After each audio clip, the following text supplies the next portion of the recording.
Hello दोस्तों, आपको हमारे YouTube चैनल में स्वागत है। आज हम सुनाने वाले हैं रतन टाटा जी के सुविचार। हमारी प्रगति यात्रा जारी रखने लिए जीवन में उतार चढ़ाव बहुत महत्वपूर्ण है, क्योंकि ईसीजी में भी सीधी लाइन का तो मतलब है हम जिंदा नहीं हैं। मैं सही निर्णय लेने में विश्वास नहीं रखता हूँ। मैं निर्णय लेता हूँ और फिर उन्हें सही करता है।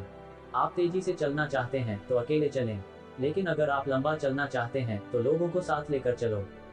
कोई भी लोहे को नष्ट नहीं कर सकता है, लेकिन उसका अपना ही जंग उसे नष्ट कर सकता है। इसी तरह कोई भी किसी व्यक्ति को बर्बाद नहीं कर सकता है, लेकिन उसकी अपनी ही मानसिकता उसे बर्बाद कर सकती है। व्यापार में अपनी कंपनियों के हित से परे जाकर उन समुदायों का ध्यान रखने जरूरत है जिनको वे सेवा देते हैं। मैं उन लोगों की तारीफ करता हूँ जो बहुत सफल रहे हैं, लेकिन अगर वो सफलता बहुत ज्यादा बेरहमी के माध्यम से हासिल की गई है तो मैं उस व्यक्ति की प्रशंसा तो सकता हूँ, पर मैं उसका सम्मान नहीं करूंगा। लोग तुम पर पत्थर फेंके, उनको चुन लो और उन्हें इस्तेमाल कर एक नए स्मारक का निर्माण कर लो। मैंने भी अपनी कंपनी में इसे एक मुद्दा बना दिया है। हम छोटे कदम उठाना बंद करें और ग्लोबल सोच को विकसित करें। ये वास्तव में मददगार प्रतीत हो रही है।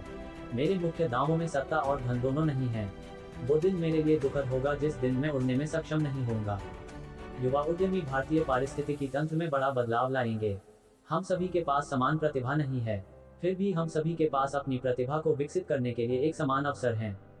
हर व्यक्ति में कुछ न कुछ विशेष गुण और प्रतिभा होती है, इसलिए प्रत्येक व्यक्ति को अपने अंदर मौजूद गुणों और प्रतिभा का पहचानना चाहिए। जो व्यक्ति दूसरों की नकल करता है कुछ समय के लिए तो सफल हो सकता है, परंतु जीवन में बहुत आगे नहीं बढ़ सकता। मैं भारत की एक चीज जो मैं अलग ढंग से करना चाहता वो है और अधिक आउटगोइंग होना। जिन जीवन मूल्यों और नीतियों को मैं जीवन में जीता रहा, इसके अतिरिक्त मैं जो संपदा अपने पीछे छोड़ना चाहता हूँ वह ये है कि आप हमेशा जिस चीज को सही माने उसके साथ डटकर खड़े रहे और जहाँ तक संभव हो निष्पक्ष बने रहे। हो सकता है कि मेरे निर्णयों से कई लोग दुखी हो, लेकिन मैं उस व्यक्ति के रूप में पहचाना जाना चाहता हूँ जिसने कभी किसी भी परिस्थिति में सही काम को सही ढंग से करने के लिए समझौता नहीं किया। हमें सफल व्यक्तियों से प्रेरणा लेनी चाहिए कि अगर वे सफल हो सकते हैं तो हम क्यों नहीं, परंतु प्रेरणा लेते समय आंखें खुली रखनी चाहिए। आप तभी बदलाव ला सकते हैं जब आप में बदलाव लाने की इच्छा नाकामयाबी के डर से ज्यादा हो।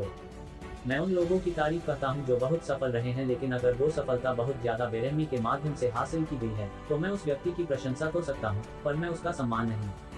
किसी भी काम के प्रति हमेशा सकारात्मक सोच रखनी चाहिए, क्योंकि नकारात्मकता हमारी असफलता का कारण बनती है।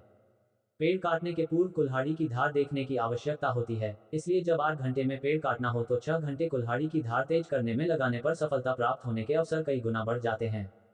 प्रत्येक व्यक्ति को अपनी योग्यता और जीवन की परिस्थितियों के अनुसार चुनौतियों और उनमें मिले अवसर की पहचान करनी आनी चाहिए। मैं हमेशा लोगों से यही कहता हूँ कि हमेशा प्रश्न ऐसे पूछे जो कभी किसी ने ना पूछे हो, नए विचारों को आगे रखे, नए नए आइडिया पर तर्क करे ताकि हमारी ये दुनिया और बेहतर बनाई जा सके।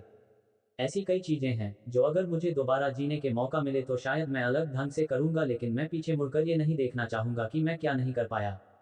अगर कोई भी कार्य सामाजिक स्तर के अनुकूल हो तो उस कार्य को जरूर करे और उसमें अपनी जी जान लगा दे, और अगर वही काम सामाजिक स्तरों से मेल ना खाए तो उसे नहीं करने में ही सबकी भलाई है। अपनी समस्या को अपने ही ढंग से निपटाने की कोशिश करने से दिमाग तेजी से चलता है और समस्या बोझ नहीं लगती और तनाव भी पैदा नहीं होता है, बल्कि आनंद आता है और वह कार्य नए इतिहास रचता है। किसी भी काम को करने के लिए समय सीमा तो होनी ही चाहिए, और हमेशा वही काम करना चाहिए जिसमें हमें मजा आता हो या खुशी मिलती हो, और ऐसा करना से हमें काम नहीं बल्कि एक पसंदीदा खेल जैसा प्रतीत होगा। दुनिया में करोड़ों लोग मेहनत करते हैं, फिर भी सबको अलग अलग परिणाम मिलते हैं। सबके लिए मेहनत करने का तरीका जिम्मेदार है, इसलिए व्यक्ति को मेहनत करने के तरीके में सुधार करना चाहिए।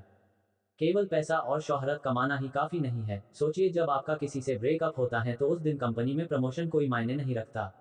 जब आपकी पीठ में दर्द हो तो कार ड्राइव करने में कोई आनंद नहीं आता। जब आपके दिमाग में टेंशन हो तो शॉपिंग करने में भी कोई मजा नहीं आता। ये जीवन आपका है, इसे इतना भी गंभीर मत बनाइए। हम सब इस दुनिया में कुछ पलों के मेहमान हैं, तो जीवन का आनंद लीजिए। अगर कोई भी कार्य जन साधारण के मापदंडों पर खरा उतरता है तो उसे जरूर करे, लेकिन अगर नहीं उतरता हो तो बिल्कुल न करे। मिसाल कायम करने के लिए अपना रास्ता स्वयं बनाना होता है। लोग कहते हैं कि ये नहीं हो सकता, तो यह आपकी रेस्पॉन्सिबिलिटी है कि उनकी इस मिथक को दूर करके उसे पूरा करें। मैं हमेशा से भारत के भविष्य को लेकर बहुत उत्साहित रहा हूँ। मेरा मानना है कि यह महान योग्यताओं वाला एक महान देश है। पावर और पैसे का मैं गलत इस्तेमाल नहीं करता। पूर्वजों द्वारा विरासत में मिली चीजों का महत्व समझें और इसे संरक्षित करें। मैं उन लोगों की प्रशंसा करता हूं जो बहुत सफल हैं, लेकिन अगर वह सफलता बहुत ज्यादा निर्ममता से हासिल हो तो मैं उस व्यक्ति की प्रशंसा तो करूंगा, लेकिन इज्जत नहीं। मुझे आशा है आज से 100 साल बाद टाटा उपक्रम बहुत बड़ा होगा और भारत में सबसे श्रेष्ठ उपक्रम होगा। श्रेष्ठ होगा अपने काम करने के तरीकों के लिए, श्रेष्ठ होगा बेहतरीन वस्तुओं के उत्पादन के लिए और श्रेष्ठ होगा अपने नीति और व्यवहार कुशलता के लिए। मैं हमेशा लोगों को प्रोत्साहित करने के लिए कहता हूं कि लोग प्रश्न पूछे जो अभी तक पूछे नहीं गए हैं, नए विचारों को आगे रखे, नए आइडिया पर विमर्श करें ताकि दुनिया को और बेहतरीन बनाया जा सके। मैं निश्चित रूप से राजनीति में नहीं शामिल होऊंगा। मैं एक साफ सुथरे बिजनेसमैन के तौर पे याद किया जाना पसंद करूंगा, जिसने सतह के नीचे की गतिविधियों में हिस्सा ना लिया हो और जो काफी सफल रहा हो। ऐसी कई चीजें हैं जो अगर मुझे दोबारा जीने के मौका मिले तो शायद मैं अलग ढंग से करूंगा। लेकिन मैं पीछे मुड़कर ये नहीं देखना चाहूंगा कि मैं क्या नहीं कर पाया। मैं 4 बार शादी करने के बहुत करीब पहुंच गया था और हर बार मैं किसी न किसी डर की वजह से पीछे हट गया। हर अवसर अलग था, लेकिन अब जब मैं इसमें शामिल लोगों को देखता हूं, मैंने जो किया वो इतना बुरा नहीं था।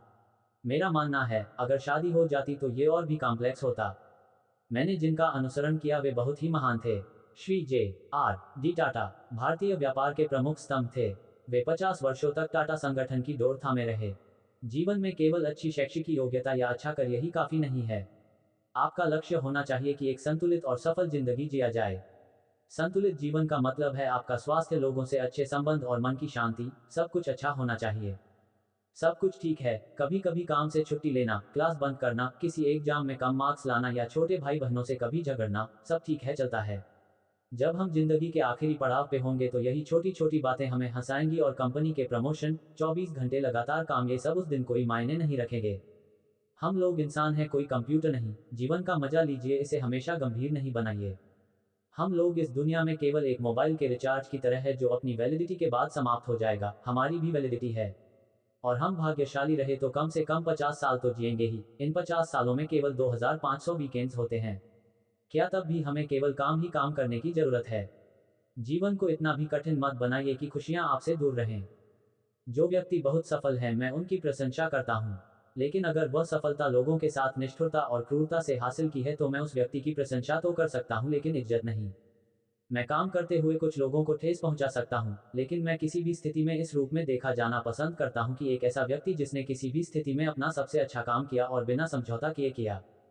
मैं लगातार लोगों से लोगों को प्रोत्साहित करने, जिस पर सवाल न उठा हो उस पर सवाल उठाने, नए विचार सामने लाने में शर्मिंदा ना होने और चीजों को करने के लिए नई प्रक्रियाओं को बताने के लिए कहता रहा हूं। मैं उनके बाद आया जिनकी उपलब्धियां बहुत बड़ी थीं। Mister J R D Tata भारतीय बिजनेस कम्युनिटी में लीजेंड थे। वो 50 सालों टाटा संगठन के शीर्ष पर बने रहे। आपने लगभग ये सोचना शुरू कर दिया था कि वो हमेशा के लिए रहेंगे।